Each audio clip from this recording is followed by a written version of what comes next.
Okay, that's it. We're done. It's over. Is that how that goes? You know, stand-up comedians, they pretend that it's over right at the start. All right, thank you for coming here. Appreciate it. Have a good night, everyone. Don't forget to tip Yeah. your waiters. Oh man. If we had seamless virtual reality, or better yet, holography, Uh-huh. we could do like shows, but like where we're in the same room, like in a sense. We just gotta pay for that hologram money, like they did with like Tupac.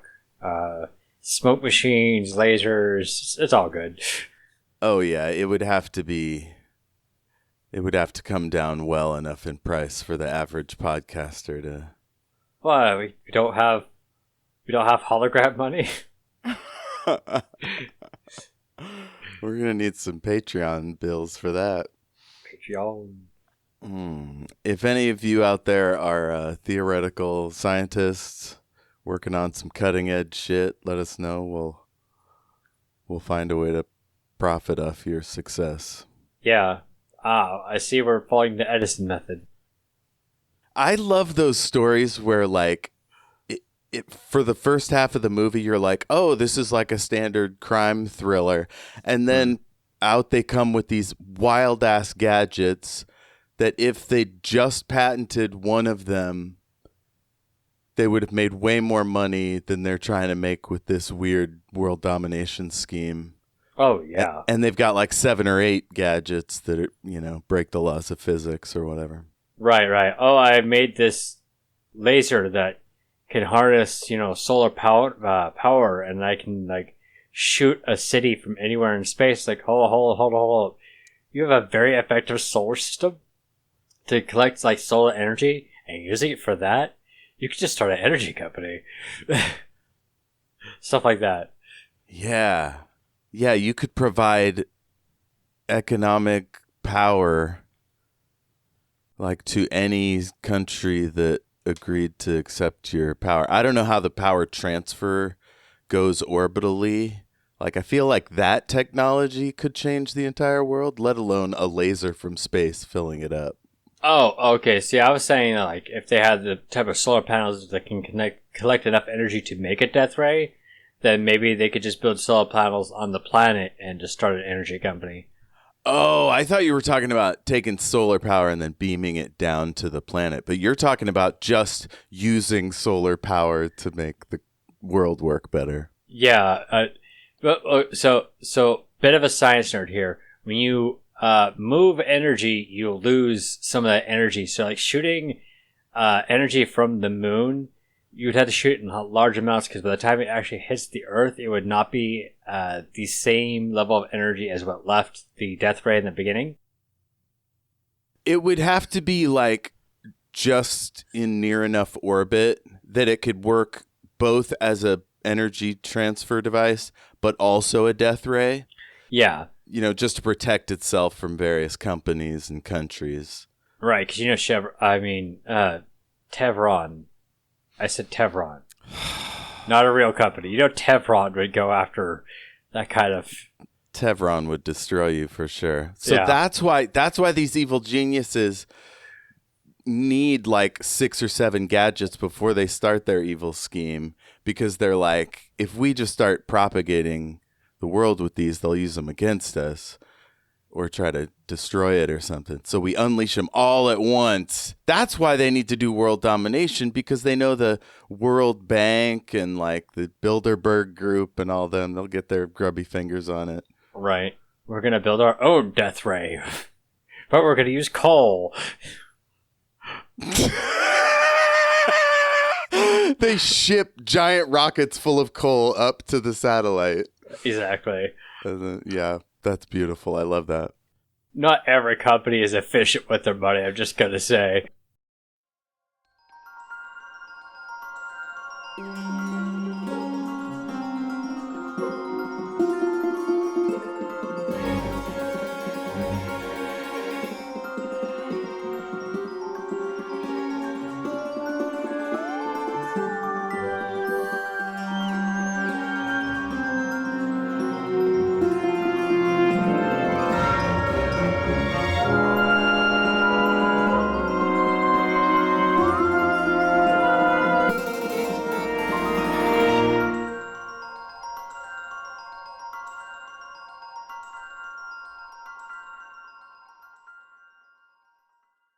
Also, hi, I'm back on the show now. Hi, everyone. It's been a Hey, few look weeks. who it is. It's Dean.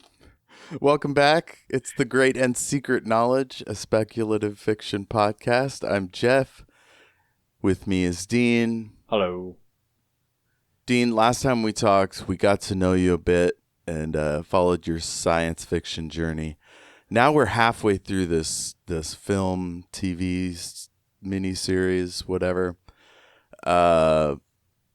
What's your opinion of it so far? Like, how are you feeling about it at this point?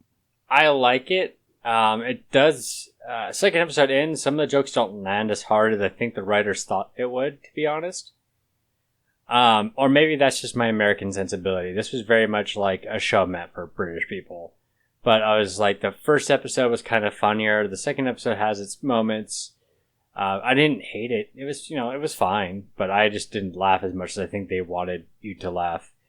Especially since Richardson is kind of a hard protagonist to like at times. Yeah, I've been thinking a lot about it. Like, what isn't so amazing? And I'm wondering if it isn't also more about the direction than the dialogue, because the dialogue in the book is pretty similar. It's not laugh out loud jokes. It's more like wry observations. Right.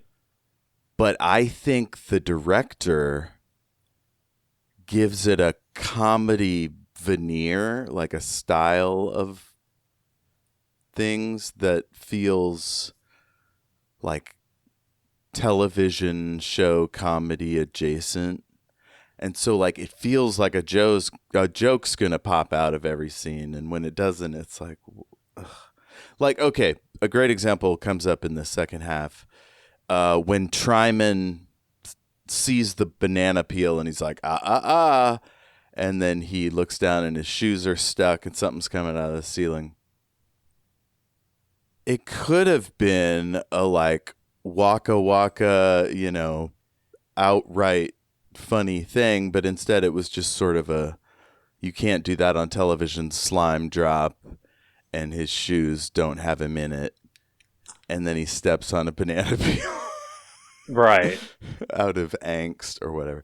I'm wondering if the reason why Tim Curry seems a little flat and the reason why Aston seems a little unreal is the director.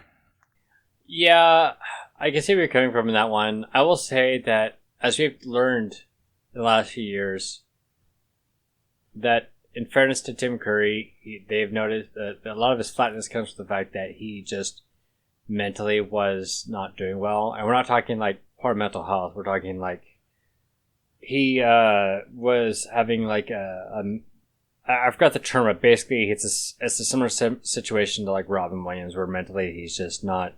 His mental health in general was like degrading to the point where he had a hard time doing like lines and whatnot. Not because of like depression, but because he just wasn't all together there. If I'm wrong, I'm sure someone in your audience will tell me about that. But that's what I was hearing. He's having some issues in that regards. As far as Sean Astin, that's because he's kind of. Here's the thing: when you're making a parody of like sword and sorcery, like novels and movies. You need your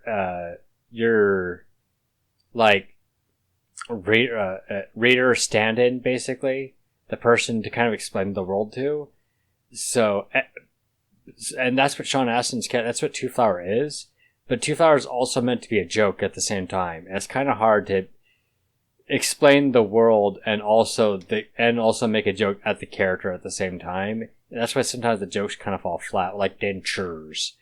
In that one scene. Yeah, dentures. Yeah. It's like, you were really hoping that joke would land, huh?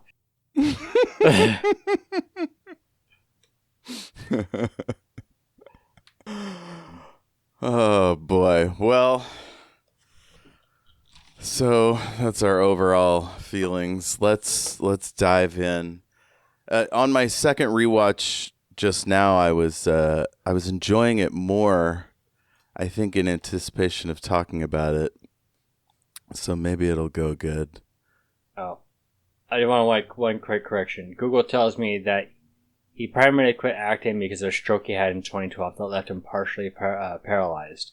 And he has to use a wow. wheelchair, yeah.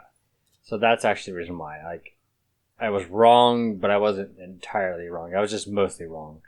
But yeah, he quit acting after that, so. Interesting.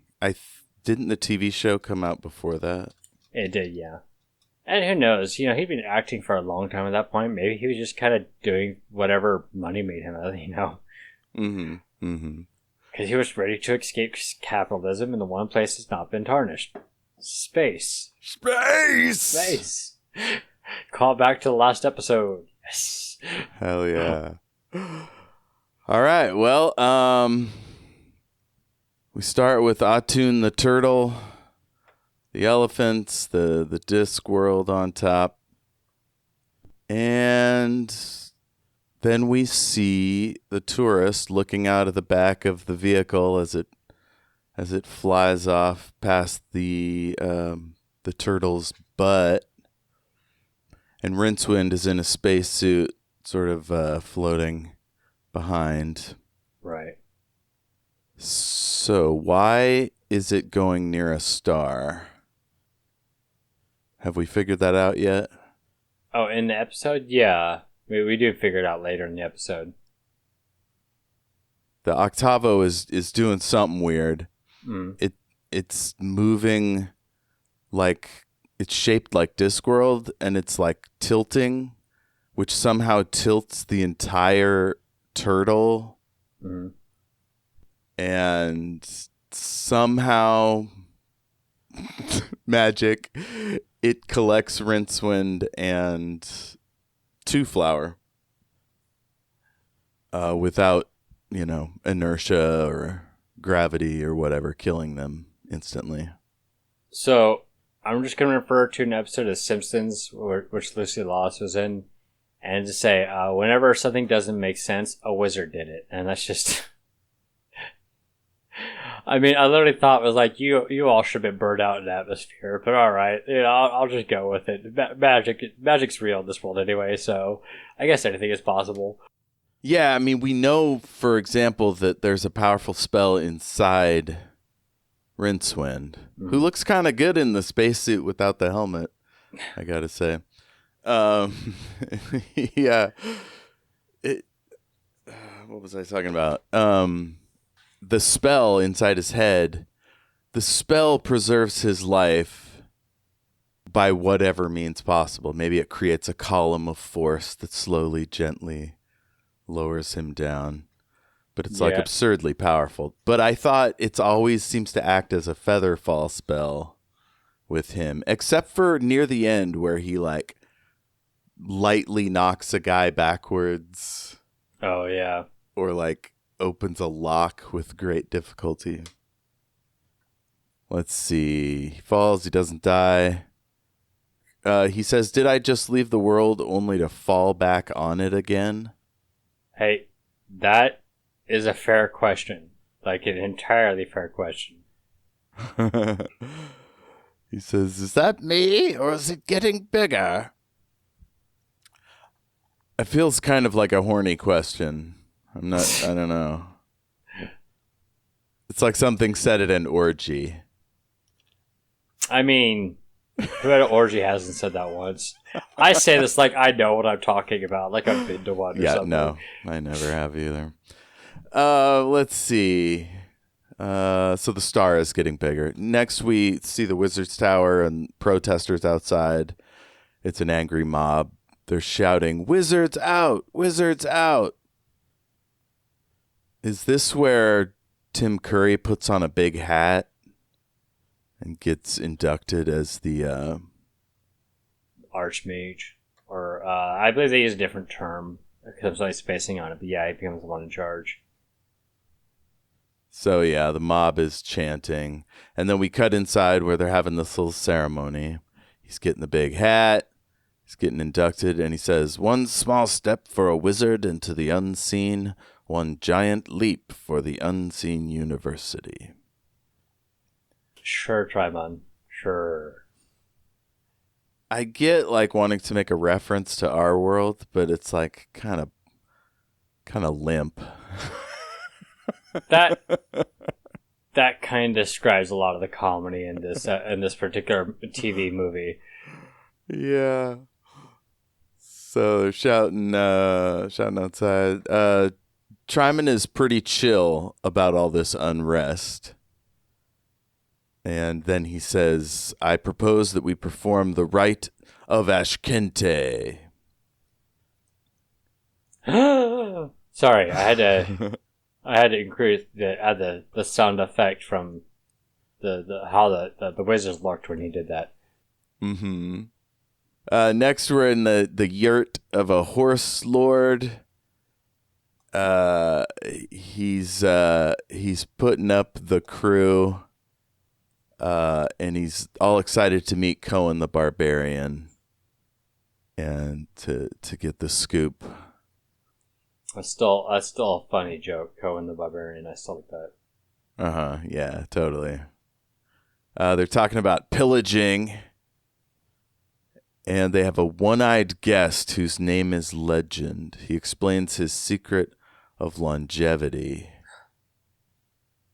Hot water, good dentistry, and soft lavatory paper.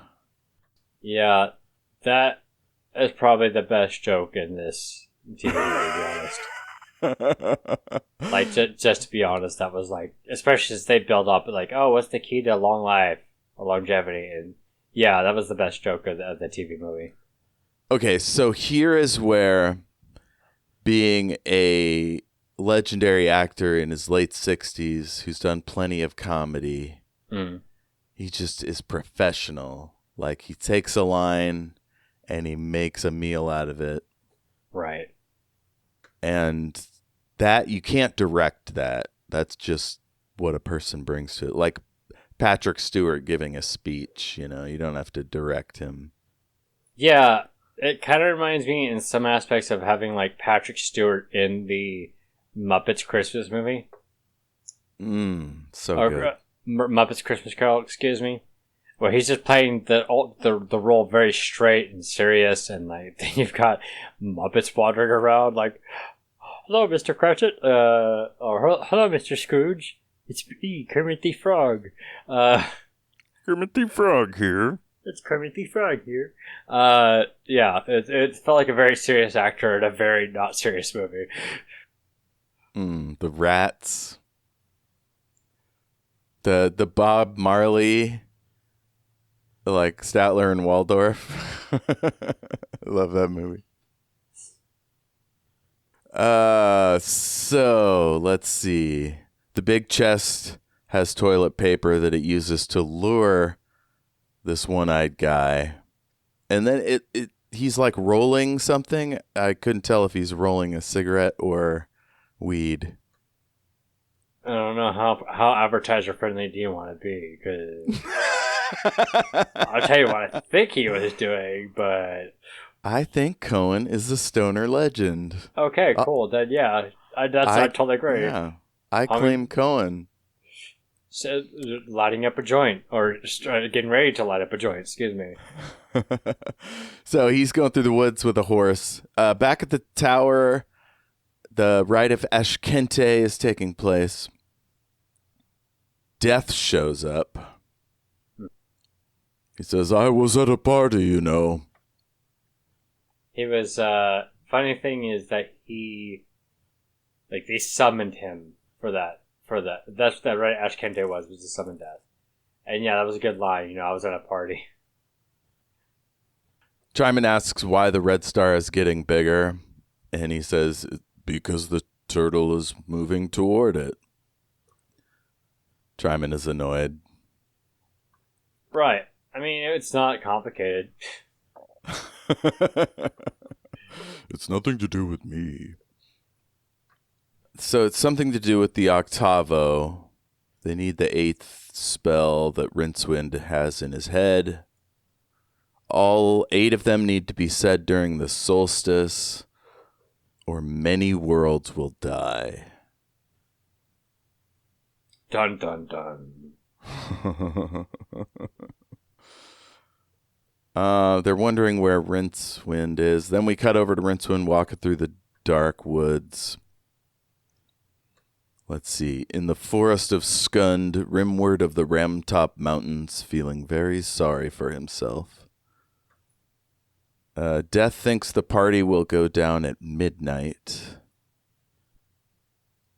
Go downhill at midnight. We cut over to Chimp Librarian. Orangutan or librarian. Oh, he's an orangutan? Okay. Yeah. To make sure, because there's going to be someone who's going to complain to you in your comment section. I say that, and maybe I'm the one who's wrong, and then I'm going to get yelled at. So who knows? We'll see how it works. So chimps never have hair on the side of their nose. Okay. Clearly that's an orangutan thing. Okay. Whoever says all the spells when the disc is in danger will gain ultimate power to save the world. Yes, and that. That must be when he's telling the others. No, that's right here. The librarian is like, read on. He's like, to save the world. Yes, and that. Good joke. Yeah. Tryman tells Horace, the librarian, not to tell anyone else about it. He gives him a banana because apparently Horace is now all about them bananas. Right. And he says Rincewind must not die until they get him back and empty his head. That's what the 8th spell is. Just a recap for everyone. Rincewind comes across the tourist. Rincewind doesn't want him to haunt him. Oh, because he hears his voice first. He thinks he's a ghost. It's me, Two Flower. Turns out he's still alive and he's dangling from a tree. The turtle must have caught us somehow. Why would it do that? Who knows? I don't know. Do I?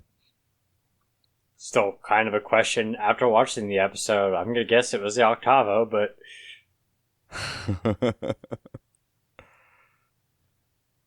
I'm trying to... my next note says, where are we? Tourist sees a Stonehenge. But that... Did that already happen? I guess it goes from that... Oh, yeah. I see it in the background. Anyway, where are we? And then we go back to the wizards. Tryman says they need to get Rincewind alive to save the world. Then next we see the old one-eye warrior. He sees the chest open with gold, and he stops. What is the chest doing? Is it trying to lure him? How much knowledge does this chest have? Like, did it know Cohen the Barbarian was kicking it in the neighborhood? Apparently. I'm just treating this as the writer having a Deus Ex Machina, basically. Good old Mr. Pratchett there's like, I need something to get the plot moving forward, so let's let this... I mean, it's not literally the hand or the machine of God, but, it's pretty close. I think of it as like a combination Tinkerbell and Lassie and pretty some other mute hero figure. Pretty accurate, all things considered. Hodor from Game of Thrones. So there's some kind of nature sacrifice taking place around this henge. They're peeking from hiding, trying to figure out what's going on. The chest returns. Turns out it's a real loyal suitcase. Two Flower pulls out the camera. And he explains that these kind of druid types usually do sex and violence at the same time. Right. By the way, as someone of Celtic heritage, I was not a big fan of that stereotype. Oh, God. Yeah. Also, as someone with a bunch of pagan friends, I'm like, oh, that's... okay. Yeah. But it was 2009. I'll be a little forgiving, Can't judge old media on today's lenses in some aspects. But so I was I just had a thought. huh. Because a lot of people complained about Sean Astin's performance or just his casting in general. And I thought, what if it was a legendary comedian doing the same material? And I thought of Steve Martin. If somebody on that level. If the movie had came out 10, maybe 12 years earlier, I could see that. Steve Martin by then would have been kind of weird. Too old? Yeah, probably too old in 2009. But in 1996, I think that could have worked. Because he's always had white hair. That's not really the end of the world. Yeah. But he would have been close to Two Flowers' rough age around then. I mean, not close, just closer. So, I would say the 90s. Sure, yeah. I'm just thinking about that oblivious buffoonery. I mean, you've seen The Jerk, I'm assuming. That's probably mostly what I'm thinking about. Yeah. Is a very similar character. This guy's not dumb. He sells insurance, but he's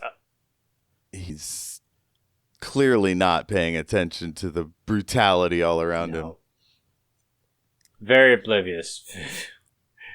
Or naive. I guess naive would be another word you could use too. It's almost like it's a video game for him. Like he's rescuing, this lady, saving her from druids. Right. Well, he's treating it like a sword and sorcery novel. Yeah. Like I said, he's the audience surrogate. That was the term I was trying to think of. He's the audience surrogate, but it's also, as the audience surrogate, is written like he is literally the audience surrogate. Not just like someone there to help explain the story. So he's doing stuff like fighting off druids and getting into trouble and doing dumb things throughout the series because he's just not, it's one part joke, one part let me explain the world to you. Somehow I skipped ahead of this line by Cohen. You ever done this sort of thing before? Rushed into a temple, killed the priest, got the gold, and saved the girl? Not in too many words, no. You do it like this. And he just goes ham. Right. I'm watching right now as he's trying to convince her to leave this whole mess. And she's complaining that she could have been with the moon goddess drinking mead, and they fucked it up for her. No one's ever appreciative of her works. Everyone's a critic. Yeah. You try your best. Some people just don't take don't take rescuing very well. Yeah, I don't know how common this would have been in real life, but it's quite a trope. Very early Doctor Who episode, the Aztecs, there was somebody who didn't get to be sacrificed, and he was tripping about it. I think that, I don't know, it seems unlikely. If I got rescued from being killed, I don't know, I think I'd be fine with it. I think that it represents in that case, a difference of upbringing, If you're brought into a sect that believed that the sacrifice meant something good and you were told that for a good chunk of your life, you're more likely to think of it as a positive thing. But if, you grew up outside of that kind of thing, then you would think that's perfectly weird and that should not be okay.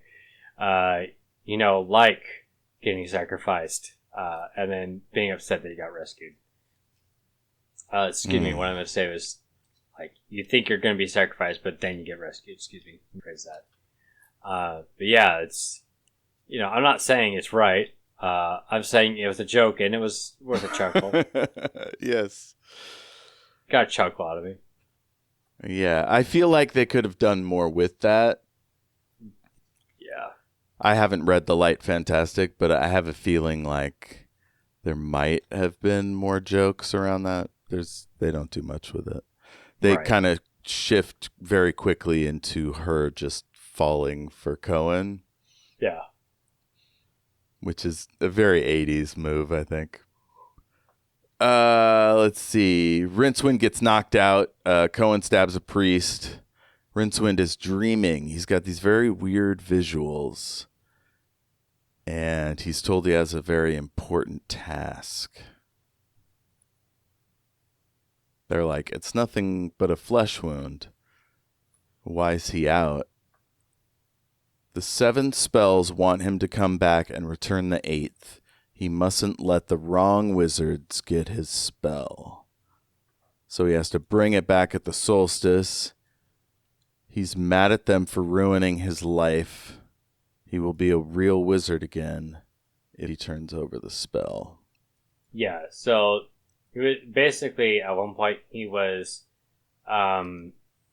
complaining that he's not been able to cast any spells because of the 8th spell. It basically just eats up his entire ability to cast magic. And he can't maintain spell. He can't think of spells in his head because it occupies so much space. It just kind of complains to the book about that. Taking up all that brain space. Mm-hmm. Let's see. Two Flower wants to stay to see more of the druid rite, which is bizarre because aren't all the druids dead or ran off? But Rincewind tells him that the Solstice Festival is best in Ankh-Morpork, and he's clearly lying. And then he says he wants to see the temple of Bel Shamharath, from whence no one has returned alive. Yeah, and if I recall right, he lies and says that Bel Shamharath is on the way back to Morpork. Rincewind really fucked himself here. He does that a lot. A lot of the issues that he deals with are because of his dumb decisions. All he has to say is, dude, I'm not going there. That is the scariest, deadliest place on the planet. You're on your own. Yeah. What more needs to be said? Well, it's because, like I said, maybe later in the series he's a lot nicer, but Rincewind is kind of an unlikable person, and that includes just making things harder for him for no real reason. Especially if you're just like, hey, by the way, I know this sounds weird, but I need to go back to the port because that book told me to in order to save the world. Do you think Two Flower would not be down for that adventure? Yes, I bet he would. Let's see. The River Snarl runs right past the temple on our way to the celebrations at Ankh-Morpork. Two things that don't exist. They do their weird handshake, and then wizards attack. So they hide under the sacrificial altar. And the wizards are like, yo, you want to come out or shit's going to get nasty. They've got him surrounded. They're moving in. Basically, they're going to set fire to the sacrificial pyre unless he surrenders himself. All right. He's hoping Trimon isn't out there because even by wizard standards, Trimon is a nasty piece of work. Accurate. Two Flower says, if that star is an omen, we're all going to die. How about the Death Star? Now, I know Star Wars was only 6 years, when this book was written. It had only been around a short time. Maybe it was funnier then, but in 2008, we've had how many Star Wars since then? Exactly. The 5, joke 6. The joke 6. Actually, it was 85, I think, when the book came out. So, no, yeah, 6. So, the joke doesn't land as hard as they think it would. It didn't land as hard as they hoped it would, which is kind of just the explainer for this particular TV movie. Yeah. Yeah, comedy doesn't always age well at the best of times. So that may have killed in 2008. So they roll out of the pyre hero style. The wizards are stormtroopers shooting them. until one is going right at Rincewind, and Two Flower jumps in and takes the shot.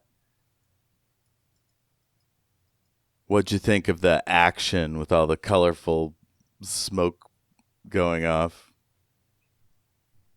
Well, let me respond to your question by saying I look forward to a future adaptation of The Color of Magic when it comes to that scene.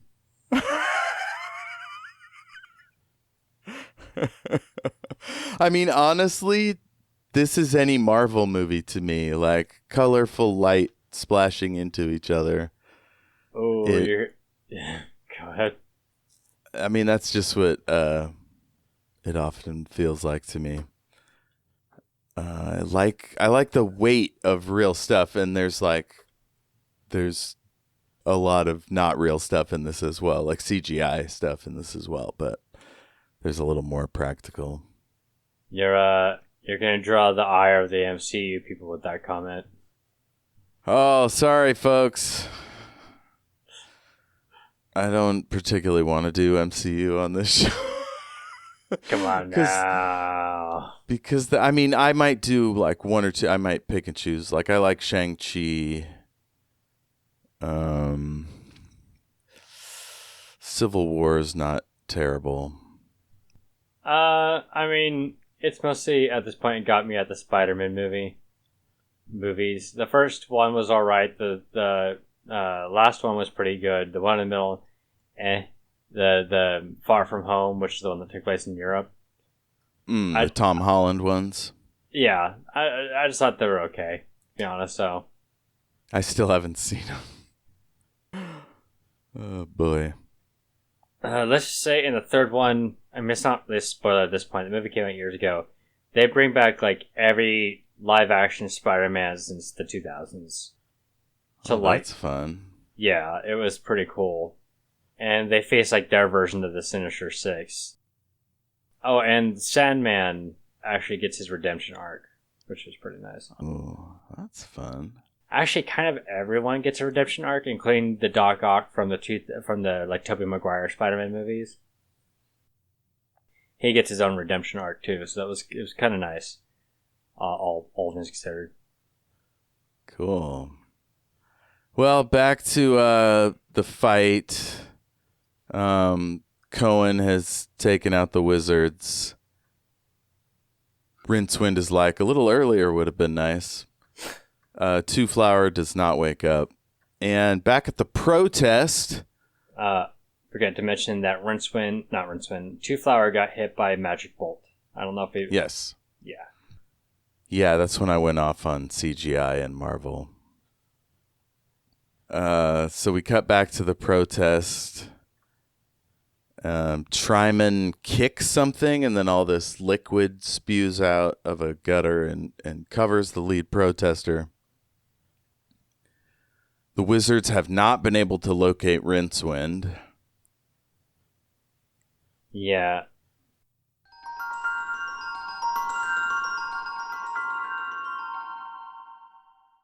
Tryman says, the fact is the star is getting bigger, and without Rincewind's spell, there's nothing we can do about it. So that's their plan. Rincewind wants them to help him with the tourist. Cohen's like, he's out, there's not much you can do. And then we drag him away. The luggage has returned. The luggage is there. They prop up both of the dudes. Cohen is really sore. And Beth Ann agrees to rub him with the liniment. And he tells him his name is Cohen. And they're all just totally blown away. Right. Cohen, what? This guy's legendary. She starts rattling off his features. Bart still sings songs about you. I'll never get any royalties. Now, see, that was actually a second funny joke, and that... like, There was some stuff that was worth chuckles. There was some that I got like a genuine laugh out of me, and that was one of them. Yeah, because like that's definitely like not what you would expect someone to say in that kind of world. He says something kind of poignant as well. He says, "I'm a lifetime in my own legend," as if he just can't escape what he does. Like, even though he's been doing it for 70 years or whatever. Right. 80 years in the business, and what do I have to show for it? 100 recipes for soup. I hate soup. I feel you, Cohen. I feel you. So yeah, he's too old to get respect anymore. He notices Rincewind's cough, which usually a cough in a film or TV show means the character's going to die by the end of the episode or whatever it is. But he doesn't have the kind where like blood splashes onto your handkerchief. Right. That cliche. So Two Flower isn't exactly dead. He's just gone, whatever that means. He's like, the patrician will kill me. And he's like, well, let's go see somebody who will know what to do. So he goes to a necromancer. They're back at the... Are they back at the Horse Lord's yurt? I think they might be. Yeah, that'd be the Horse Lord's yurt. And there's a necromancer. And there's a terrible joke. Beth Ann says, what's necromance? No, necromancy is talking to the dead. But Tish.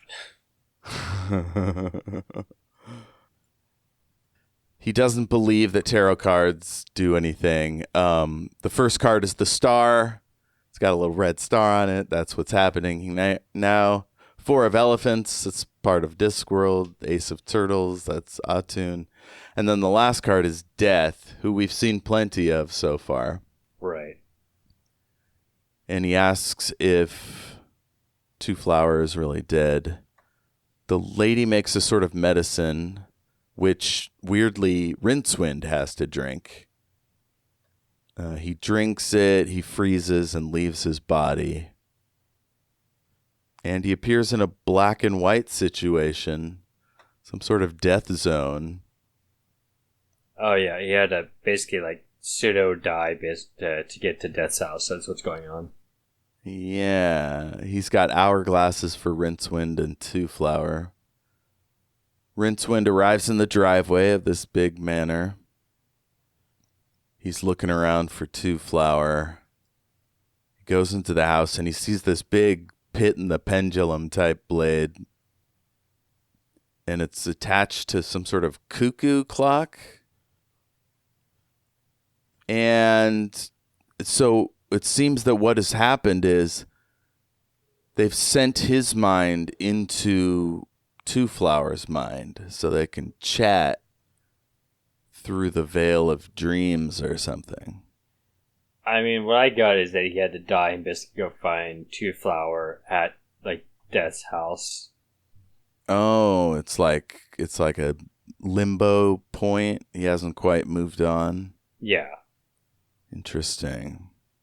We're sort of informally dead. So Rincewind drags him out, and Death says, like that they're running from Death, who's in the house, and then he comes out on a white horse. Death says, "I so seldom have company," and this must be the tourist. He says, "I've never been in Death's door before." The hottie wakes up, Rincewind. Oh, that'd be Beth Ann. Sorry, in my notes, she's hottie. Two Flower hugs Rincewind for saving his life. But Rincewind is not a hugger. We learn that the horse people are very superstitious. Now, what's this note mean? The picture guy paints what's really there. And Rincewind didn't like what he saw. The imp in the camera I don't recall, to be perfectly honest. I had to backtrack on this episode because life got in the way, so I had to watch some and then finish it tonight. So he says we better not go somewhere where there's too much black. There's a little cottage. You see what you see. I paint what I see, and I only see what's really there. See? I have no idea what he's talking about. Back at the Wizards, Tryman burned a magical chair, which they're offended by. He goes over the agenda. So this is just sort of Trumpy or Boris Johnson bullshit, where it's come in and swing your big ideas around on day one. Let's say, yes. So Rincewind is item 1, and the star is item 2. Tryman sent a hero to find Rincewind, and the Wizards find that idea ridiculous because in Discworld, heroes are generally complete assholes that just wade into a place and cause chaos. Yeah, very dumb. I think Cohen is sort of unique for being competent. In fairness, I've played enough D&D campaigns to say that heroes are pretty dumb sometimes. Yeah. What did you think of Helena, the heroine? Largely unnecessary for the plot, to be honest. I didn't see the point in bringing in the character, because all the character really did was move them to the place that they were going to go anyway. That's kind of where I was at. I was just I didn't really see the point in the character. Dude, the only reason is they had to have a fire that they weren't allowed to put out. Yeah. That was it. Just to get that troll tongue joke. Which, again, Star Wars was only 6 years earlier. Yeah. So he stole that kind of. I'm just saying, I'm always down for a female character in a written format. This particular character had no relevancy to the plot, and it didn't seem like they were needed to be in it, considering that it was literally just moving them back to the place that they were going to go anyway. Yeah. And all it really was, you're going to talk about it in here in a second, and I've already mentioned it, but it's they're going to come across a large troll. Yeah. What did that matter? If I'm being charitable, it shows that the Wizards are still trying something. But you could update this story to make it more interesting. Wasn't there a whole scene about a magic arrow being shot at Rincewind through a mirror, and when it hit him, it'd come back with the spell or whatever? They failed once. Why would you not try it again? That's all I'm saying. Oh, that was the old Arch-Chancellor. He probably didn't teach that spell to Tryman. Oh no, that wasn't the Arch-Chancellor. That was just one of the other wizards in the Unseen Tower or whatever. The Unseen University. Okay. Because the old Arch-Chancellor wasn't trying to kill Rincewind. Okay. Let's see. Cohen says the horse people have decided to give them mounts and horses to get to the river. And Rincewind decides to split with Cohen. But then Cohen basically just insists to come along. Yeah. The tourist is all waving and being all cute, and he's like, what's this guy's deal? Is he being sarcastic? And Rincewind is like, no, that's just how he is. Right. It's like he focuses on the positive wherever he goes. He just sees the world differently. And Cohen says this weird line. He says, I like his eyes. They can see for 50 years. Does he mean that he's a young man and he has all this life ahead of him to explore? I would say that's more accurate than I drew upon. I think it was just saying it's like it's got a lot of opportunities or something. It didn't make a whole lot of sense to me, to be honest. It was kind of a weird line. I think it's like him looking back at a younger, starry-eyed youth like he used to be. That's the thing about getting old is like you meet the young people and you're like, have fun doing the stuff I didn't get to do or whatever, celebrating your young what have yous. Whatever your field is, comics, salespeople. It's literally my job. I work with people like in their early to mid 20s, and I'm just like, you enjoy your youth, you young people. Let's see. Cohen agrees to travel with them. Beth Ann comes with, in case Cohen needs anything rubbed. Y'all can't see this because this is an audio format, but I just raised my eyebrows. I was like, okay. The 1980s called. Right. So Star's even bigger. Two Flower asks if they'll be burnt up. Rincewind does not know. Rincewind says Beth Ann has taken a shine to Cohen. And Cohen says he's 87, so that's probably not anything. And then Two Flower says, who could possibly attack us now? That's, you're not supposed to do that. What do they call that? No, I don't know, but it's a good way of getting attacked, is what that is. Tempting fate. Tempting fate. That's the type of joke that I would, like, in our show, Omniversal Escapades, I'd make it like a joke about, someone were to say something along the lines of, you see a character, why would you say that? Now we're going to get attacked. What's wrong with I'm glad all that's finally over. Why would you do that? Why? No, why? We were almost home. You had to summon the Manticore. So close. Instead of a Manticore, it's Helena and her faceless goons. They just look like they just came out of like acting class. They slapped a little bit of faux dirt on and some furry vests. I love an independent film with their low budgets. It's like they spent all their budgets on these big wide shots with horses riding across fields and shit. Matte paintings. In the first episode, they had a very well done CG version of the turtle with the elephants with the disc on his back. I think that's where the money went. Yes. For specifically that one shot. So Helena continues to follow them. There's big vistas and more generic music. We find out they're going through a forest that's near the Troll Bone Mountains.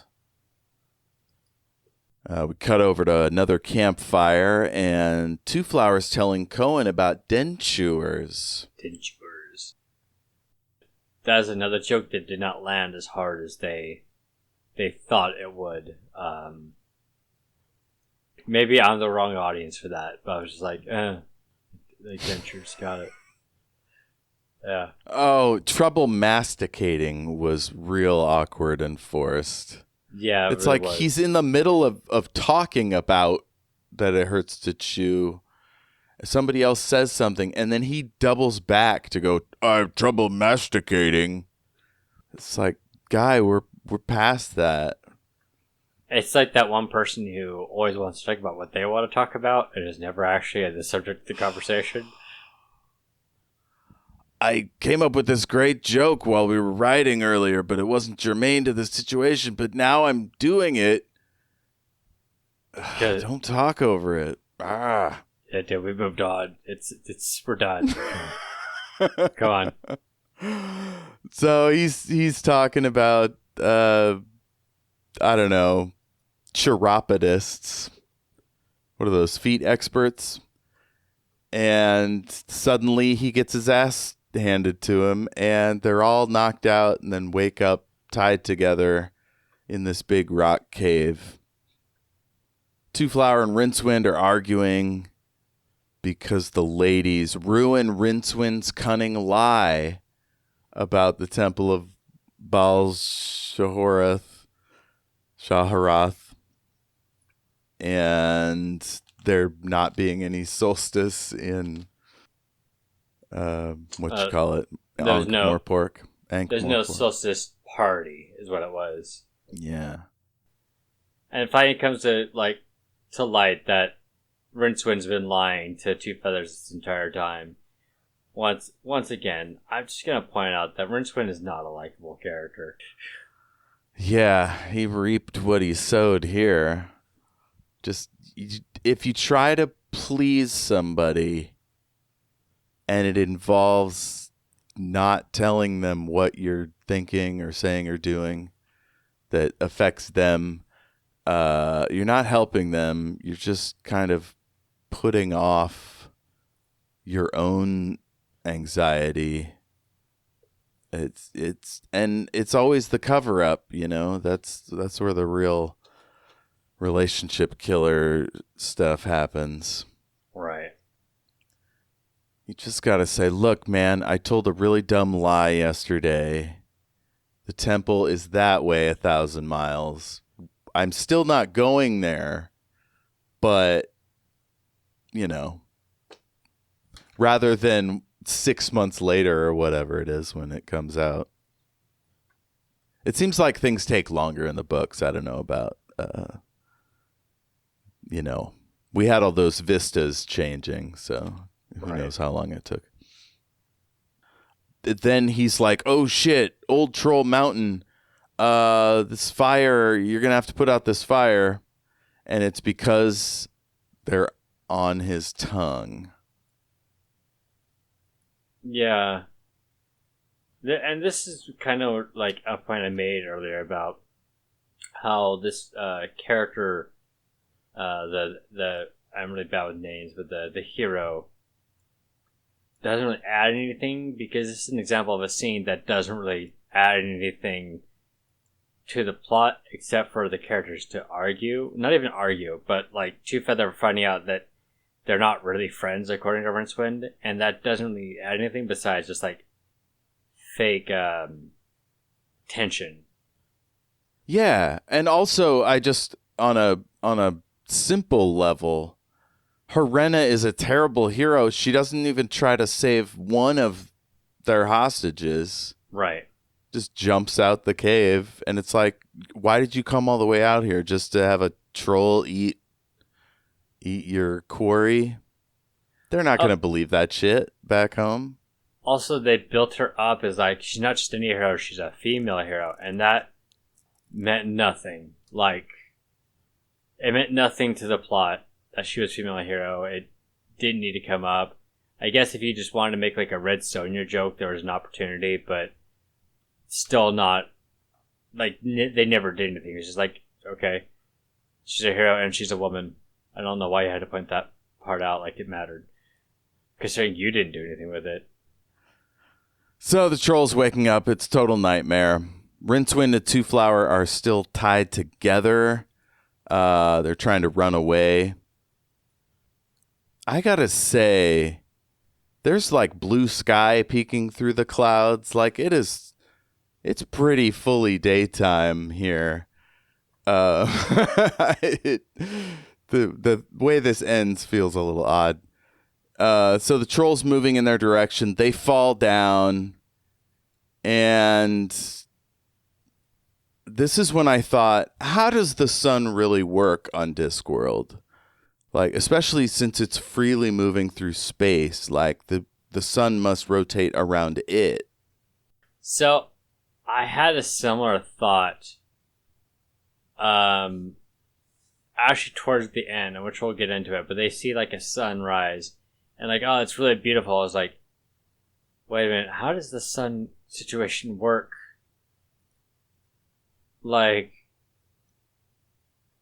That doesn't make a lot of sense, unless the turtle is always just going around the sun like a planet normally would.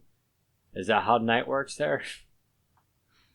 The side that is not facing, it'd be reversed to us, the side that, no, I guess it wouldn't be. But the side that is not facing the sun would be like nighttime, and then when you're on the other side of the sun, it would be, no.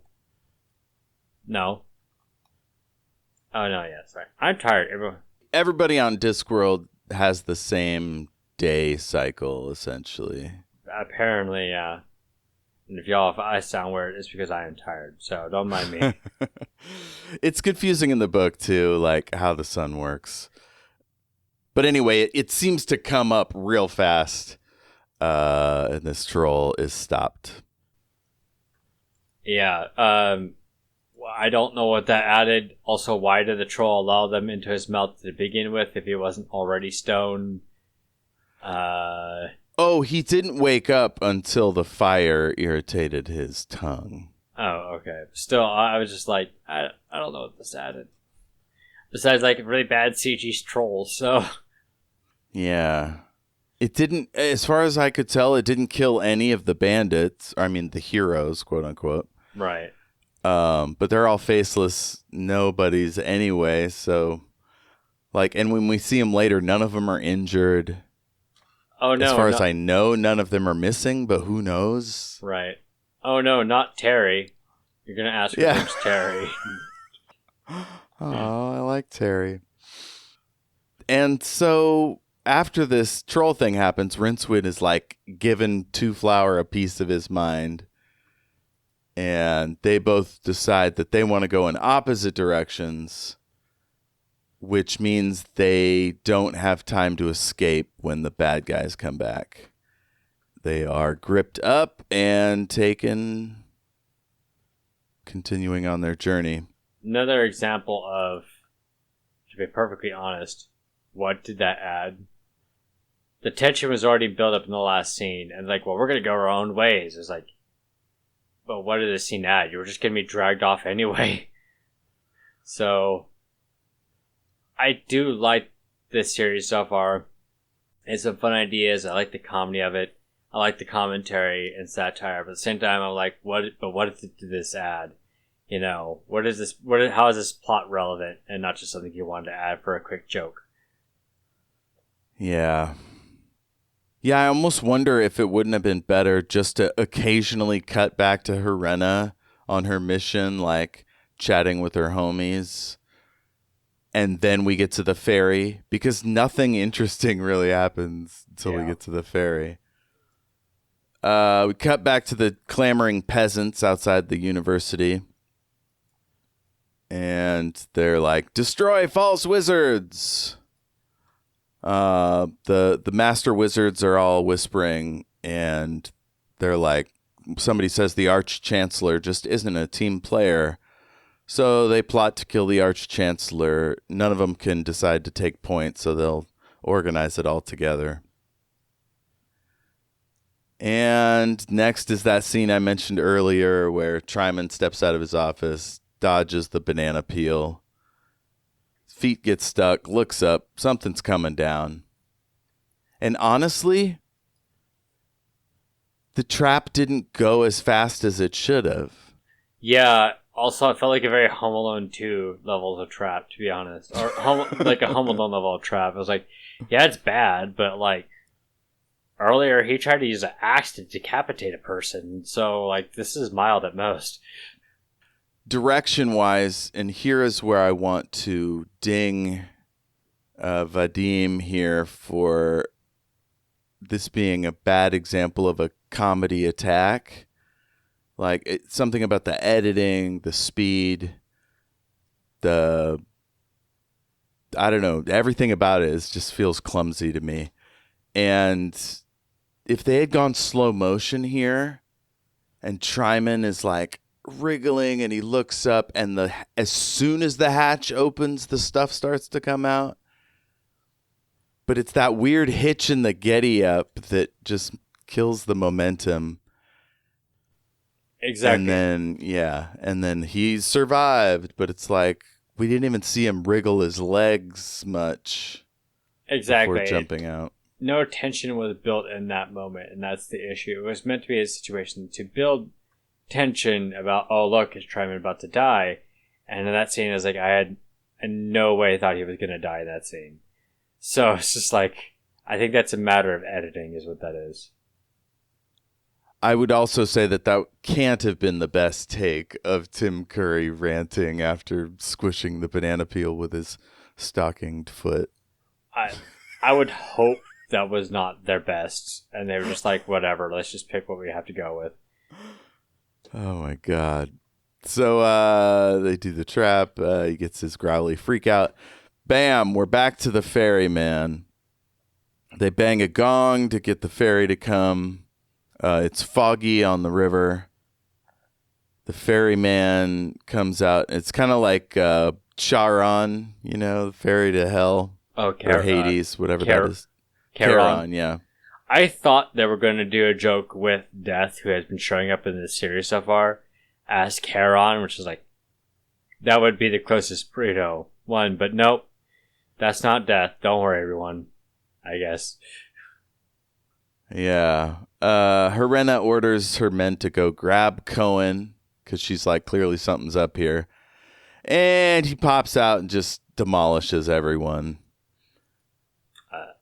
Rincewind does a backwards headbutt, which knocks somebody backwards, but also fucks him up. So he like goes down.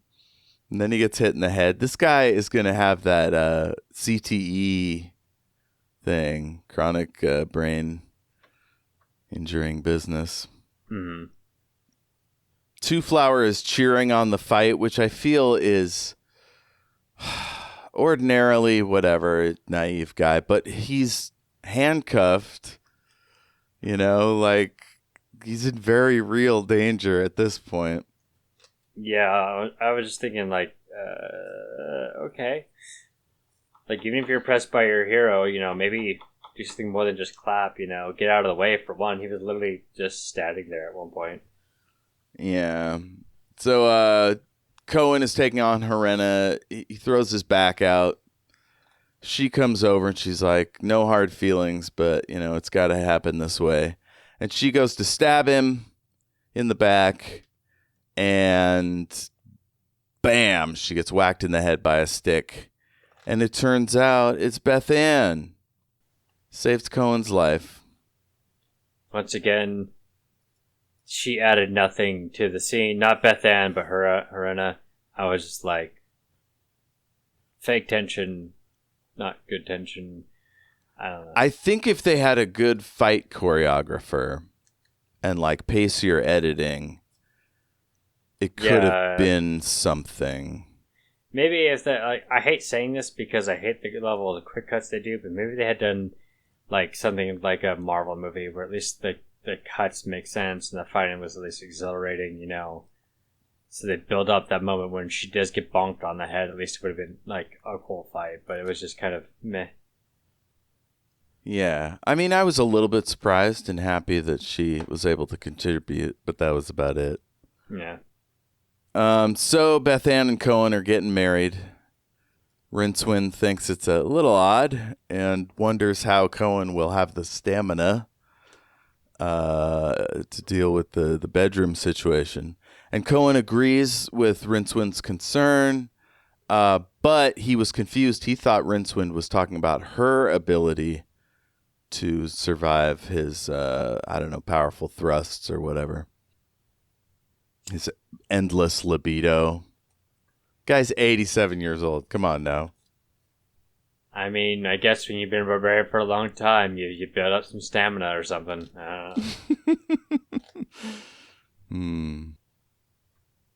All right. So they're headed to Ankh-Morpork on this ferry. The Octavo is real weird. It's acting funny. Archbishop or Archchancellor growls some more.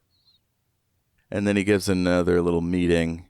He's pissed about the heroine not getting Rincewind, so he's going to consult the Octavo. And he has a funny line, "We have gone beyond wisdom." It's sort of the subtext has become the text. Yeah. True. So Cohen's like, hey, hang out. Me and Beth Ann are going to go to this jeweler's. And so they head off, and then like the people are going bug nuts crazy. Turns out they're all freaked out that the disc is going to hit the star, and suddenly the spell speaks through Rincewind and says the star is life, not death. Cohen comes out. He's got troll's teeth dentures. Dentures. Yeah, and he's going to find a wedding dress and a steak. He introduces everybody to Beth Ann. I don't know if that's the first time we got her name or if it's to catch up viewers who stepped out for a bit. I'm not sure. I'm at an ad here. At some point, Rincewind and Two Flower come across these Rubes burning magic books. And Rincewind is like, oh, I recognize those books. And the people start to slowly advance on him. And here again, I've got problems with the comedy direction, which is, I know you're in a studio, right? So you can't have great distances. Right. But a crowd of that size, menacing, like, they're on top of you in an instant. You can't, like, there's got to be more distance, in my opinion. To justify how this is directed. Right. It's so funny. Them just slowly creeping to get forward like zombies. And I was just like, aren't you a group of people? Do you think one wizard and a note and an idiot are going to be able to stop you? I'll say also in the background for a few of the scenes prior, and when they get back to Marport, is that you'll see like they painted the star on buildings and on like their foreheads and stuff. Mm-hmm. This old lady, yeah. Yeah. No, the only reason I honestly do not blame Jeff for not bringing that up is because it had nothing to do with the plot, but they put it everywhere in this scene. They put it on like they put it on like walls and doors and jewelry, and one, like I said, the old lady had something on her head. None of that mattered. None of that was plot relevant.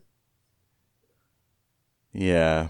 So, let's see. We cut back to the Octavo room. The Archbishop enters,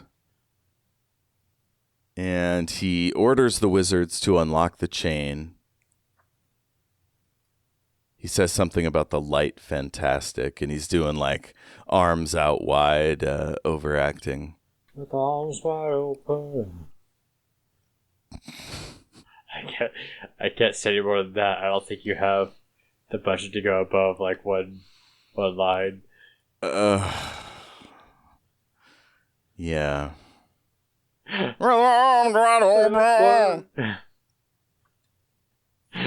don't know how it goes after that.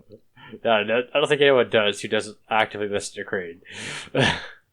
Okay, so the boys are being menaced. Tourist is like, do magic. And Rincewind is like, I can't, I suck. And Two Flower is hyping him up. And then one of the protesters says, all the magic's gone. So basically, we're not afraid of you. And Rincewind then does this wind spell, maybe? It's this green fog that like kind of just pubes out and pokes a guy. Sad magic missile. Yeah, the guy faints briefly, and then Rincewind faints for real. And Tourist lifts up his hand. He's like, I have a wizard! Yeah. That was another joke that fell flat because the tensions were not high enough for that to be funny. I'm going to stop critiquing this. I swear to people are going to think I hate this. People are going to think I hated this TV movie. I thought it was fine. It's just there were times that didn't build up the jokes well. You know, it's... they try and build up tension, and the tension falls flat. So when you use the joke to break the tension, the joke doesn't land as hard because the tension's not that high. And that's what that was for me. It was like, okay. Yeah. I mean, it's like it's competently directed, but like competence isn't what you want in a comedy like this. You want it to be elevated, like because the story's good and the ideas are interesting and the bits are sort of, references to things you might have read or seen.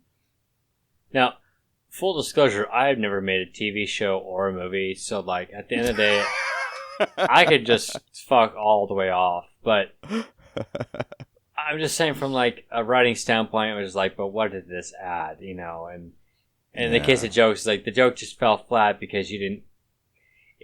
The whole like I've got a wizard, I'm not afraid to use it. The idea is that you build up the attention, so when you give that joke, it breaks the tension and it makes the people watching it laugh. And there was like almost no tension in that scene. I was just like, oh, okay. Yeah. So the luggage returns, breaks up the mob, and we cut back to the Octavo room. The wizards get the chain off.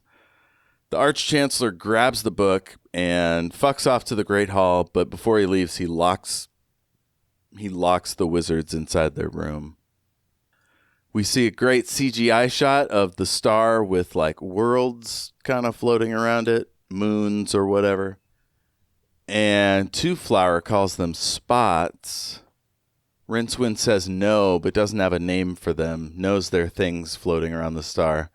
So like, I think what he's trying to do here is that because Rincewind couldn't be a wizard, he's like trying to do science. Yeah. But they don't have science here, so he's faltering.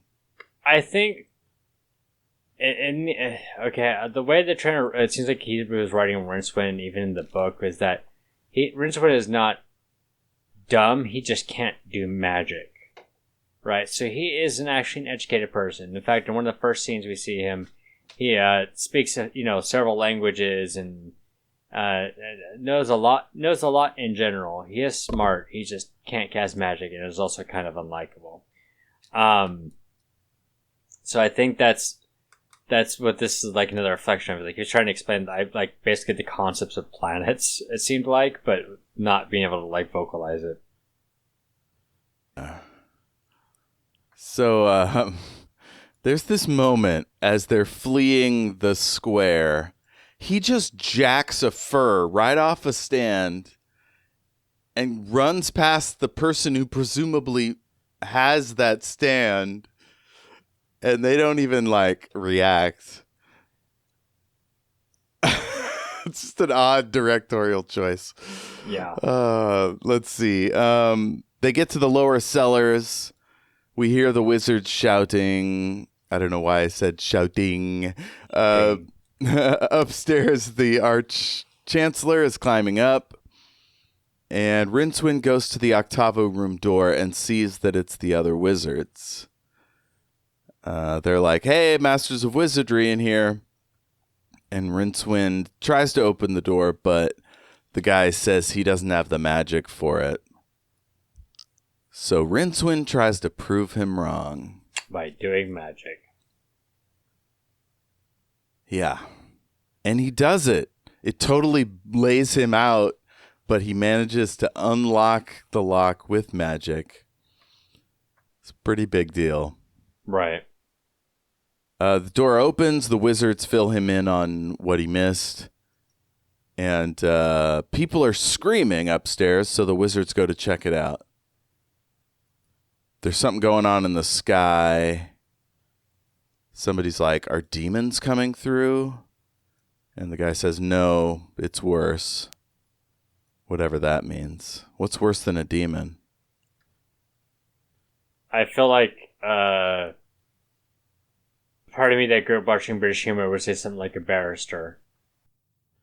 Which would be that'd be like a lawyer for... A solicitor. A solicitor, yeah. Vacuum salesman. Pick your choice. Creed. With arms wide open. Creed just flows through out of the hellmouth. With arms wide open. Like, fucking lightning shooting out of their guitars. So, Two Flower doesn't like that the guys aren't doing anything, so he just grabs a sword from a guy who doesn't complain at all. Like, swords aren't cheap, you know? Don't read too much into this. They didn't. Like, that guy probably, like, oiled that sword up an hour ago. Like, if he's a guard or whatever, he's probably, like, attached to it, you know? It's like, that was my father's sword. Jesus. But maybe he was kind of like, well, somebody's doing something about those demons, I guess. I'll let him have it. That's good headcanon. So Rincewind sees that he did that, and he's like, fuck, I have to follow him. So he heads up. He catches up with Two Flower, and Two Flower's like, this is an adventure, isn't it? The book flies down and lands on the ground. Apparently spent. All its pages are empty. Two Flower picks it up. Rincewind takes it from him and goes up to the top of the tower. And he's saying something about how, like, he's not crazy, but he's also talking to himself. Well, that's no way to treat a book. The spine's bent right back. All right, give me that. A lad, am I? Ha ha! I'm advanced in the craft, eh? I've already been walking around for 5 years with one of the greatest spells in my head, and I didn't go totally insane, did I? No, you didn't. That was the bit. Ha.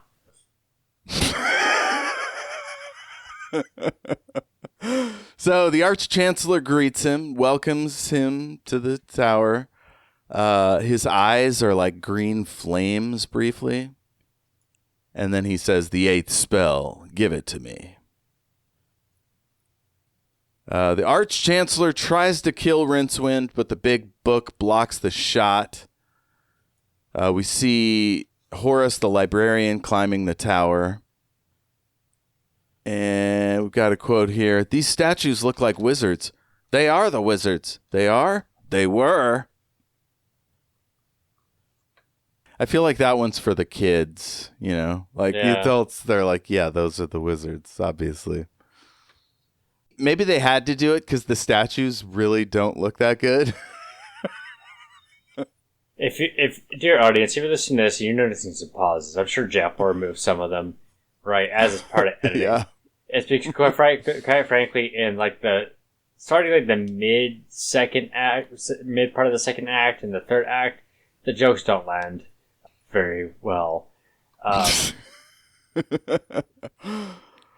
Two Flowers looking for the sword. Rincewind tries to crush the Arch-Chancellor with the book. Then he falls backwards, falls down.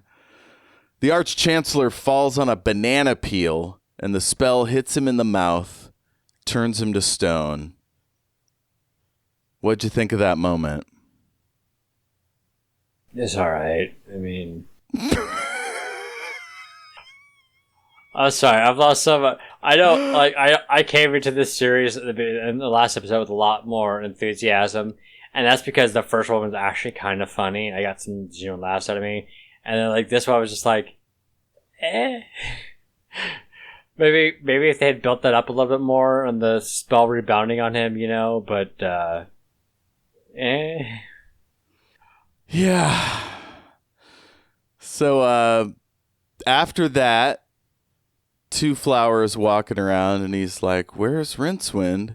And he hears Rincewind, but he thinks he's inside the book for some reason. When it turns out Rincewind is actually hanging on the edge of the stone ledge there. Our boy tries to rescue him to no avail. And he drops, but Cohen is there and he grabs him. But at one point, and this was actually a little funny, whenever Two Flowers trying to pull him up, like towards the end of it, Death was standing above Two Flower, scythe ready to swing.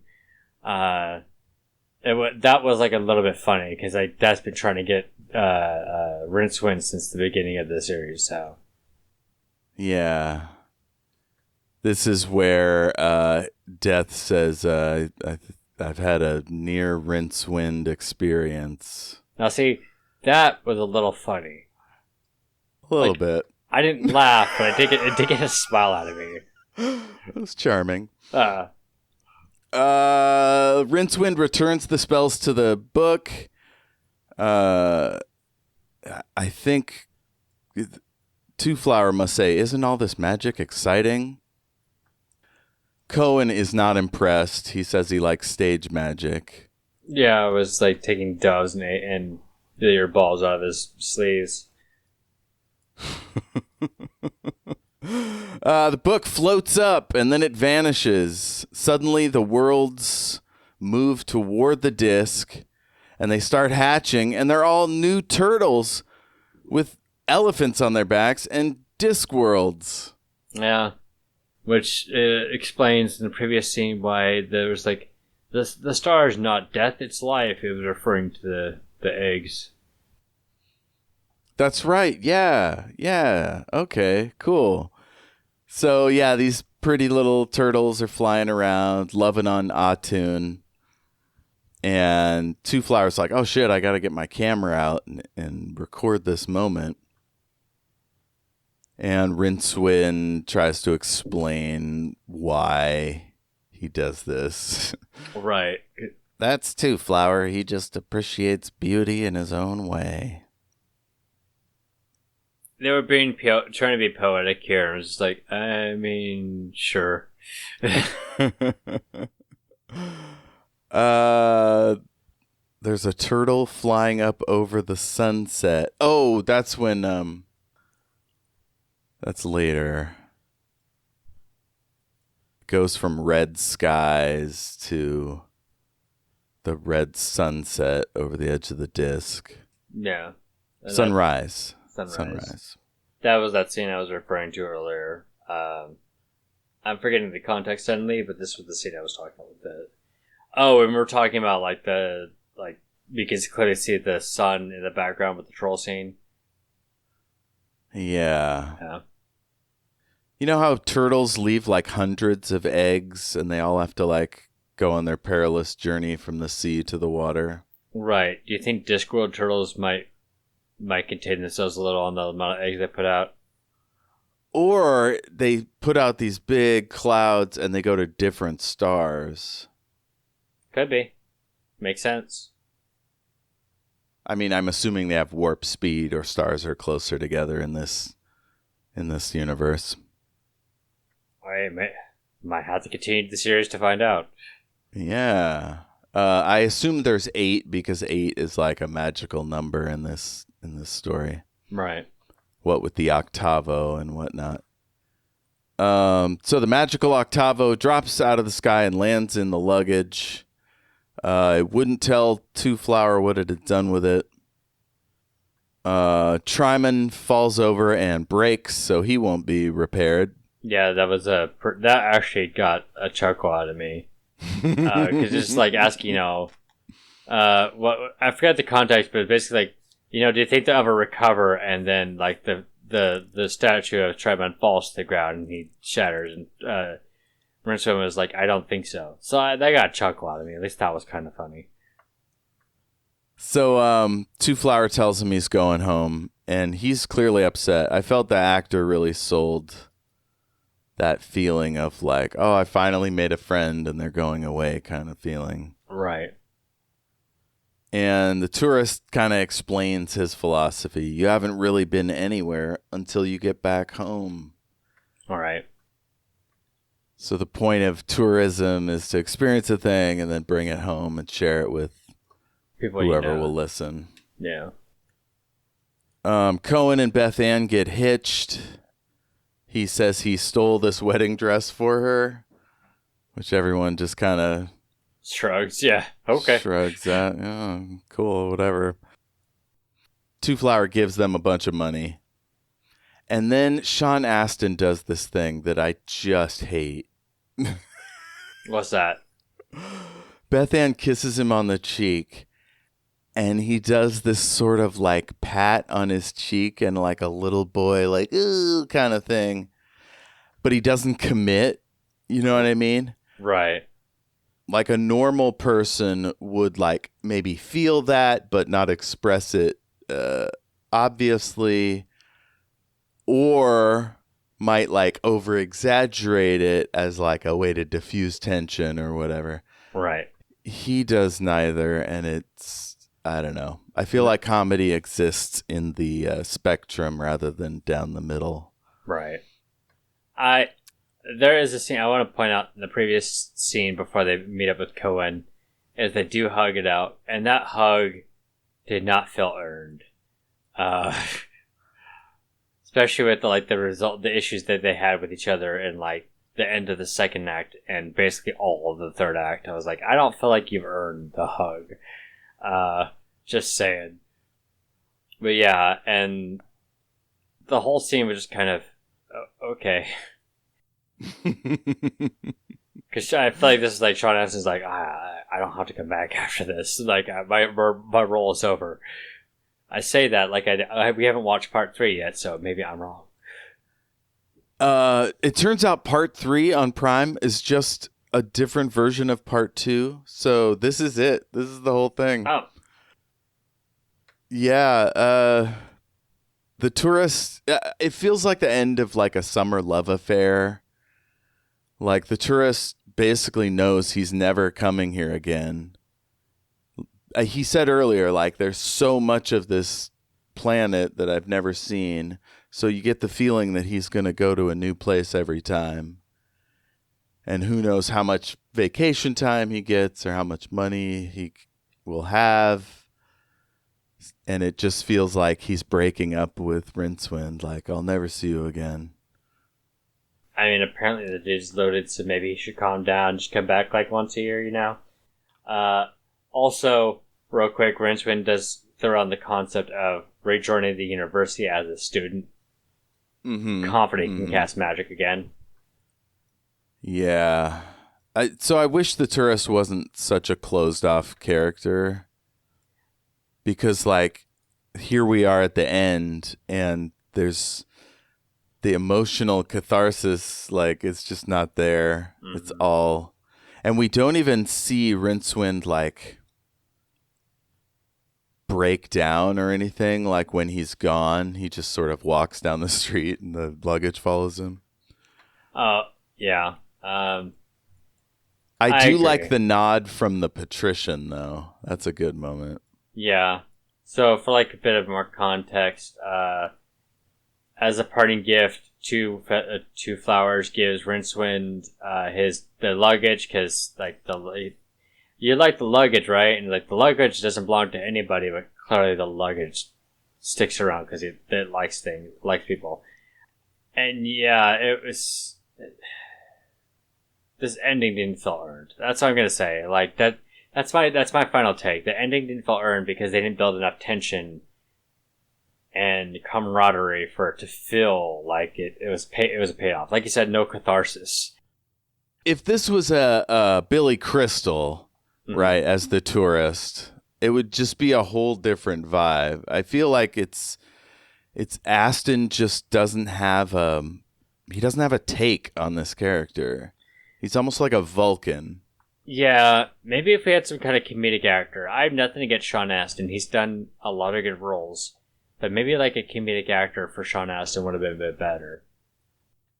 Somebody who specializes in it. Yeah, you know, I can't think of anybody at the top of my head at the moment who would be good for it. In that era. You know what I would have done if I was directing him? Huh.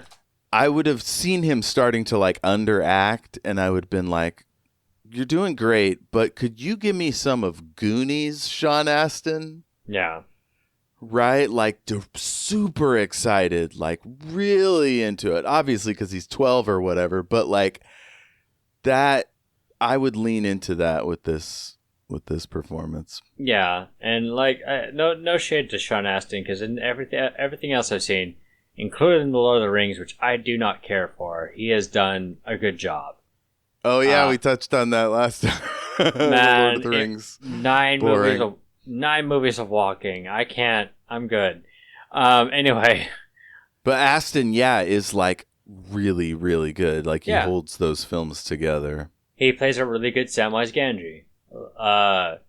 So my critique has never been, like Sean Astin normally is fine, but this was not his role, unfortunately.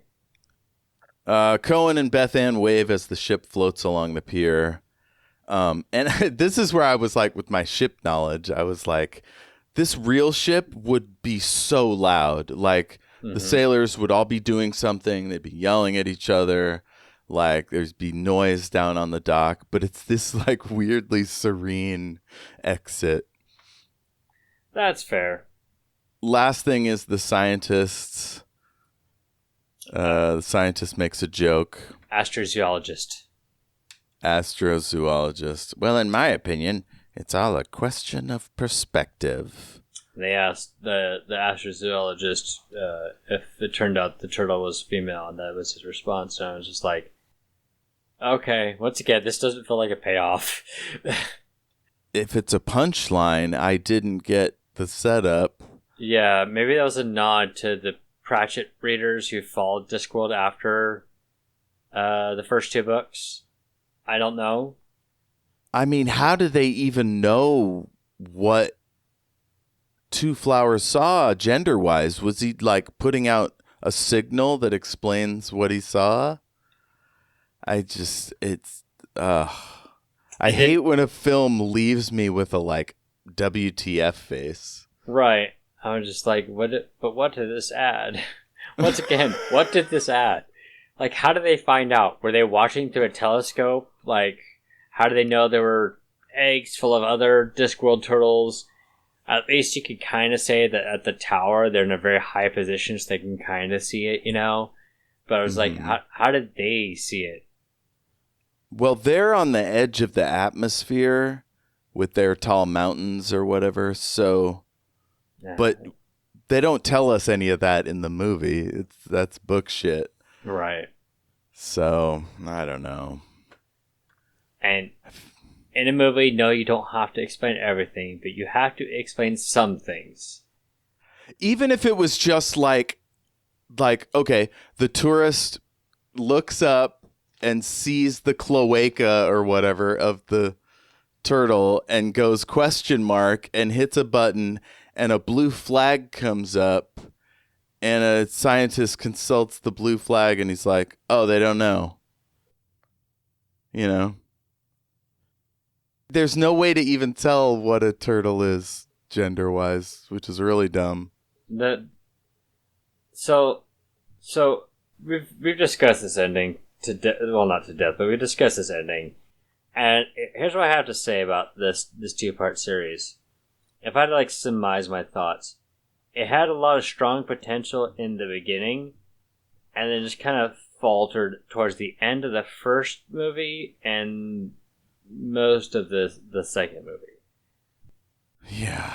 Just speaking of part 2, were there any moments that stick with you that you enjoyed? I liked most of the stuff with Cohen. Yeah, the Cohen stuff is pretty good. I didn't care for the 87-year-old guy marrying a 22-year-old or whatever. Like that, those bits were just sort of very much of their time. Hacky, And that was obviously meant to be the joke, was an 87-year-old marrying a 20-year-old. I don't know. With the exception of Aston in certain scenes, like, I think everyone did a good job acting-wise. And I could definitely see a potential for this being a funny movie. I would love to see like a Color of Magic movie. But this one was just like any comedy or drama was kind of sapped by a lack of setup. Basically, I think that was the issue. It was a lack of setup. Everything just kind of seemed to happen subsequent to each other.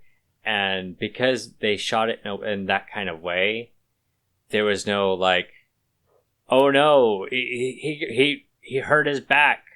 Is he gonna go out? And you're just like, probably not. There's a section. What's strange is that Terry Pratchett was in on this process of writing this screenplay. Well, the thing is, I don't think it's a matter of the screenplay. I think whoever did the storyboarding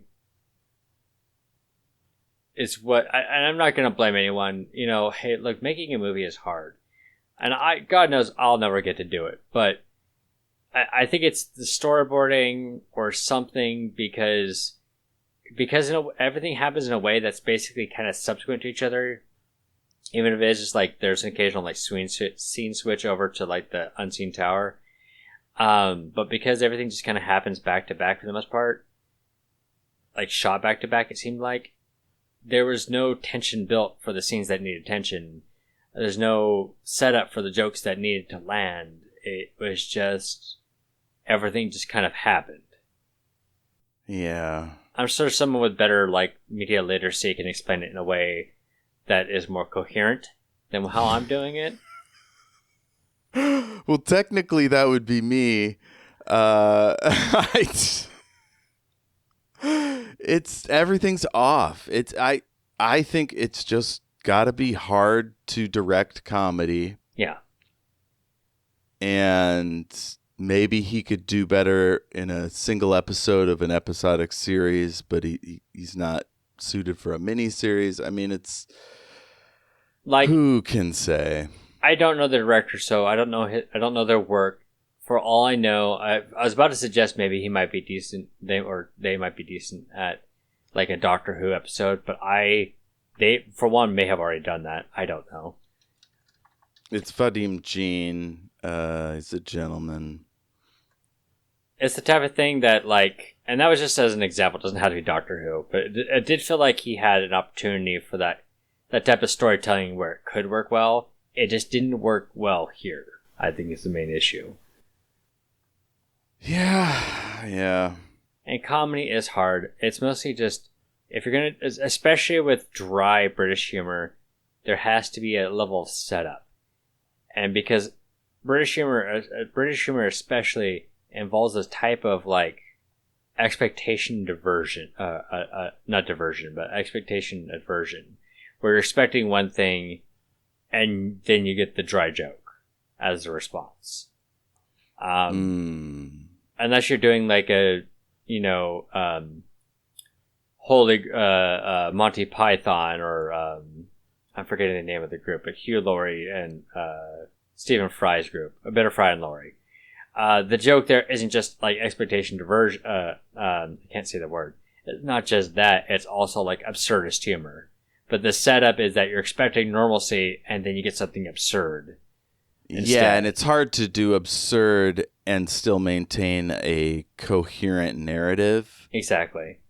And what this show was doing was it's happening in real life for these people, and there's no meta jokes. There's no footnotes like there are in the books. There's yeah. So they couldn't get too wild and zany with it. Yeah. Yeah. And like I said, it was just a matter of not setting up jokes or setting up tension, and things just kind of happen. That's the best way to explain it, is that things just kind of happen. I don't know. I liked it, but I didn't love it. I thought it was all right. But I think I liked the premise more than I actually liked what we got. Yeah.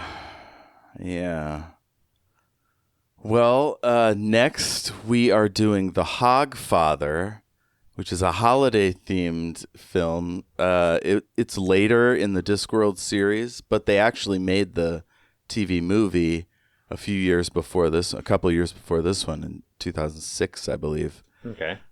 So Vadim Jean, I believe, wrote and directed that one too. I think. Don't quote me on that. But I watched it and it felt a little tighter. Okay. A little crisper.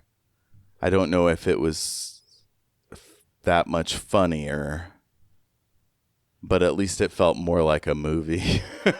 Fair. Yeah. I don't know. I enjoy dry British humor, and even Anyway, I look forward to Hogfather if I'm able to make it. My week is always kind of like not stretching myself thin, but I'm kind of all over the place in some aspects. So I'm hoping to be there. So maybe you'll hear me on the Hogpile episode. Yeah. And then click. Hell yeah. After that, would you like to come back and do something else? Yeah, sure. We'll talk about some time off air and, figure out. I was going to pull up my my list and roll the die. Okay. Well, let's hold off on the die, because if it's a subject that I do not know in the slightest, it might be... Oh, the way I like to do it is we pick a category and then roll it a few times, and you're like, nah, I don't feel like that one. We'll roll again. Okay. So this was fantasy, so I think either science fiction, weird fiction, or horror. Do you have a preference? Let me ask, because everyone has their own levels of tolerance for this. How are you with horror?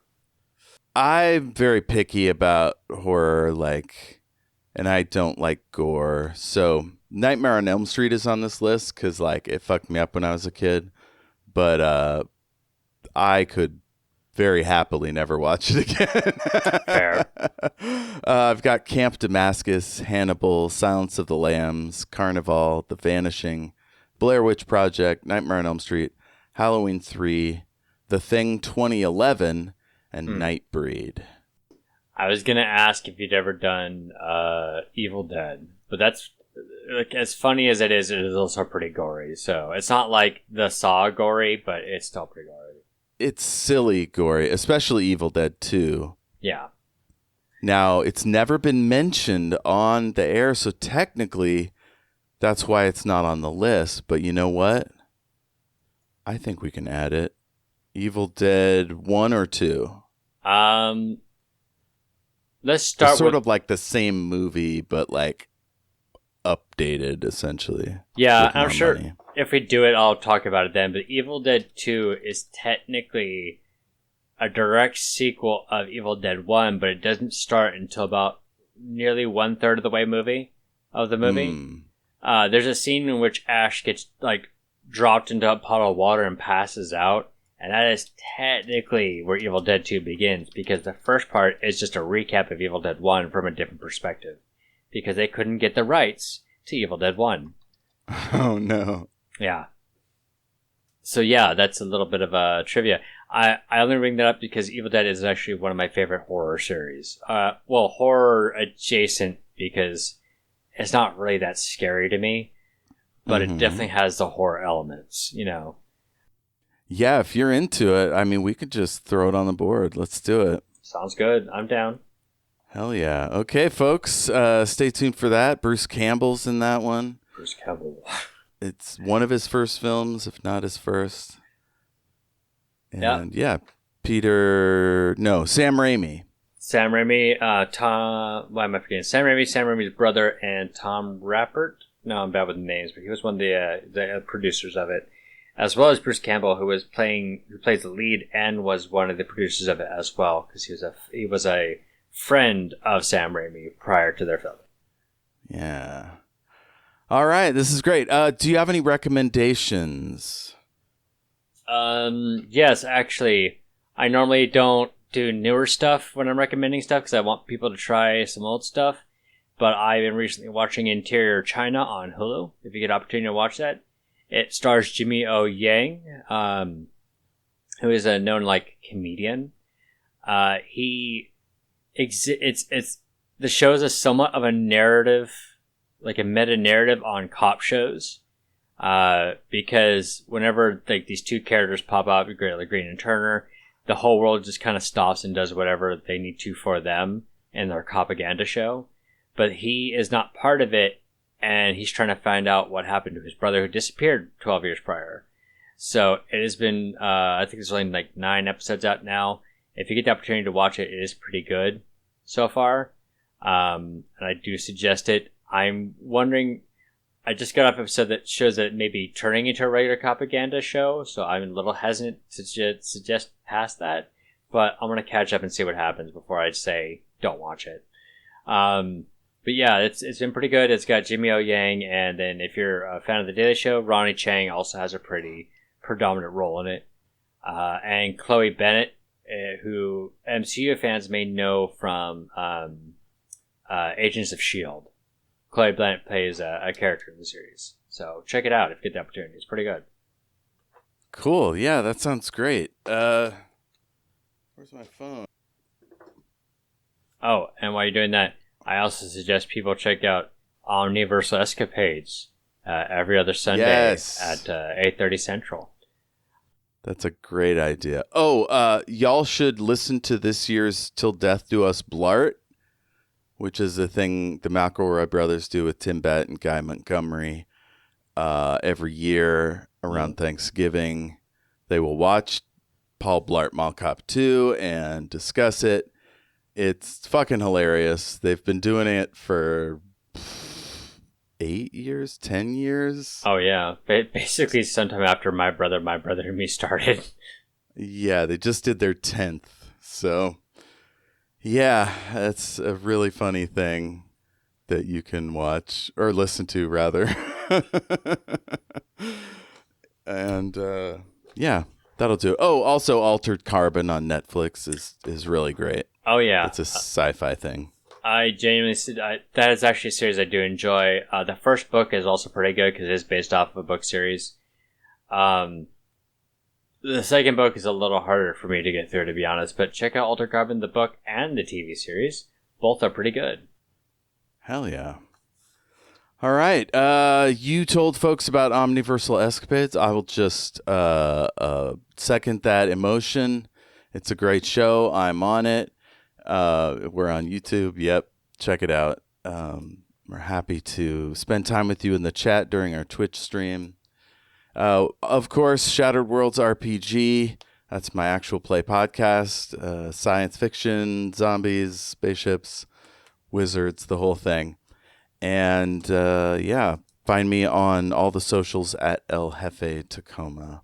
Nice. You can send us an email, great and secret knowledge @gmail.com. And we're on Facebook, so like us there. Follow us, tell your friends about us, and give us a review on iTunes or whatever thing you happen to be using. I signed us up for Spotify, Dean, so that should happen at some point.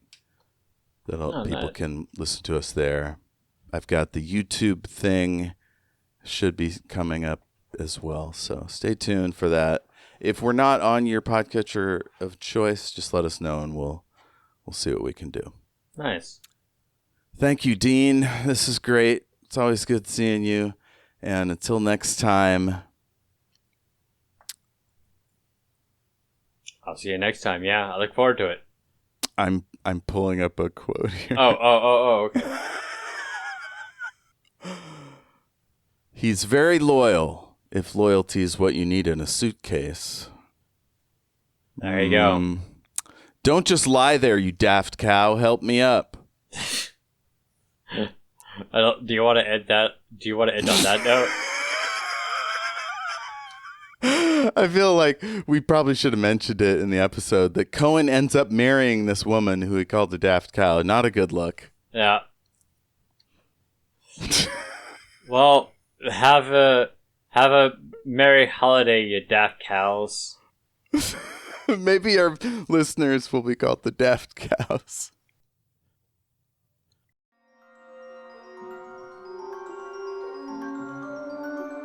A huge thanks to James Lark of jameslark.co.uk for providing our wonderful theme song.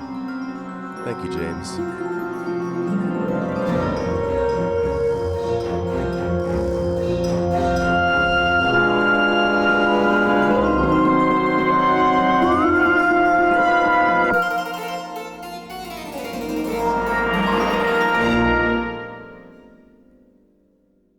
Real quick, this is just for the recording. If you're listening to this, we're currently in December, and Omniversal Escapades is taking a break for the month of December. We will be returning in January. That's because people have lives, and I want my players to have as much rest as they can.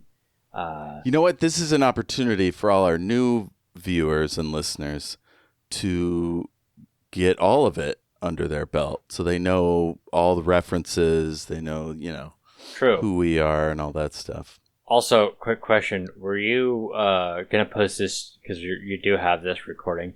Are you gonna post this on YouTube? Because I realized like a third of the episode I've been like out of frame.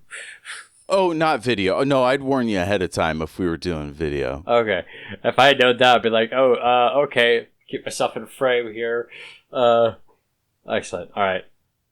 But yeah, check out Omniversal Escapades, check out Shadow World RPG, check out The Great and Secret Knowledge. I totally screwed up the name because I'm just naming stuff off. Check it all out on various platforms. Sounds good. Yeah, the episode's been over for a while, so. Oh, okay. I mean, I'm still recording, so if we say anything funny, that would be the,